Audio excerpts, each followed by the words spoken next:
Hello and welcome to another segment of 2 Minutes with Tim here at Heavenward Thinking. Today I want to challenge you about Peter and the Apostles' response when they are questioned for being bold for Christ. So I'm going to read to you from Acts chapter 5 starting in verse 27. And when they had brought them, they set them before the council. And the high priest questioned them, saying, We strictly charge you not to teach in this name, yet here you have filled Jerusalem with your teaching, and you intend to bring this man's blood upon us. But Peter and the apostles answered, We must obey God rather than men.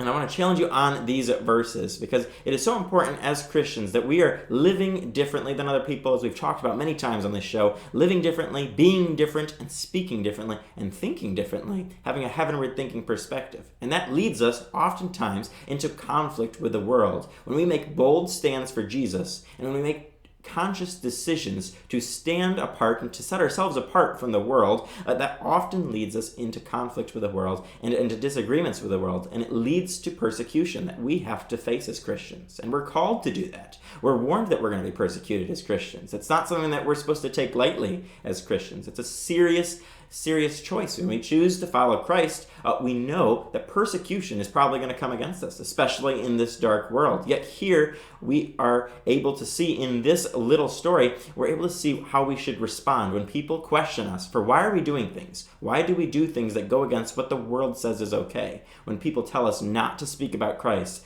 not to meet as churches, not to do things as churches, to do things that go against our religion, we need to see that this is the response we're supposed to have. We need to obey God. We must obey God rather than men. And that should give us confidence in life that no matter what comes against us, we are supposed to remain strong in our stand for Christ, and our stand for God and for His ways, not the world's ways. So even when the world comes against us with, you need to do this, you shouldn't do this, we need to remain steadfast and confident in what God has told us to do and to remain faithful to God despite what the world says and what the world does to us. So I would challenge you to do that this week. Make conscious decisions to stand up for Jesus even when the world tells you not to.